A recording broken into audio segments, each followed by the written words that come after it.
மகாராஷ்டிரால மக்கள் எல்லாரும் தீபாவளி எப்படி செலிப்ரேட் பண்றாங்க அப்படிங்கிற வீடியோ பார்க்கலாமா? அதுக்கு முன்னாடி ஹஸ்பண்ட் ஒர்க் பண்ணியிருக்கிற கம்பெனில ஒரு பாக்ஸ் கொடுத்து விட்டுருந்தாங்க. நானும் அதில் நிறைய ஸ்வீட்ஸ் இருக்கும் அப்படி சொல்லி நம்பி தான் ஓப்பன் பண்ணி பார்த்தா ஃபுல்லாக இந்த மாதிரி நட்ஸ் ஐட்டம்ஸ் கொடுத்துருந்தாங்க. பாதாம், முந்திரி, பிஸ்தா அப்படி சொல்லிட்டு பெரிய கார்பரேட் கம்பெனி சொல்லி சீன் போட்டுக்கிறீங்க, இவ்வளோ தான் கொடுத்துருக்காங்களாக்கும் அப்படி சொல்லிட்டு ஹஸ்பண்டை கூட நான் கிண்டல் பண்ணிட்டு இருந்தேன். அப்புறம் எங்கள் வீட்டு பால்கனிலேருந்து பார்க்கும்போது வியூஸ் பார்க்க ரொம்ப சூப்பராக இருந்தது.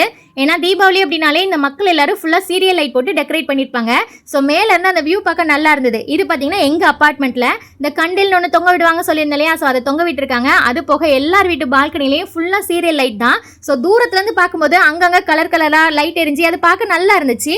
எல்லா கடைகள்லையும் கூட சீரியல் லைட் போட்டு டெக்கரேட் பண்ணுவாங்க. அப்புறம் எல்லார் வீட்டு வாசல்லையும் 10 நாளும் விளக்கு வைப்பாங்க சொல்லியிருந்தேன் இல்லையா, ஸோ இந்த மாதிரி தான் எல்லார் வீட்டு வாசல்லையும் வைப்பாங்க.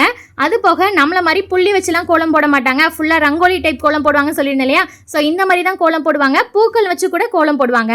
அப்புறம் எங்கள் பக்கத்து வீட்டுக்காரங்க பீகார்காரங்க, அவங்க வீட்டு வாசலில் பார்த்தீங்கன்னா ரொம்ப வித்தியாசமாக இருந்தது.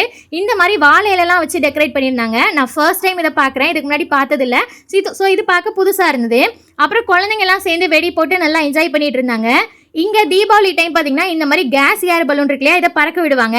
உள்ள சின்னதாக கேஸ் மாதிரி ஒன்று இருக்கும், அது இருக்கிற வரை இந்த நெருப்பும் நல்லா எரியும், இந்த பலூனும் மேலே பறக்கும். அதை அணைஞ்சதுக்கப்புறம் நெருப்பும் அணைஞ்சு இது அப்படியே கீழே விழுந்துடும். இதனால எந்த பாதிப்பும் இருக்காது. 10 நாள் தீபாவளி செலிப்ரேட் பண்ணாங்க அப்படி சொல்லியிருந்தேன். ஒரு சிஸ்டர் கூட கமெண்ட் பண்ணியிருந்தாங்க, ஒரு நாளைக்கு பயங்கரமாக செலவாகுது, இதில் 10 நாளா அப்படி சொல்லிட்டு. ஸோ இந்த மாதிரி மகாராஷ்டிரா வீடியோஸ்க்கு சேனலை சப்ஸ்கிரைப் பண்ணுங்க. பாய், டேக் கேர்.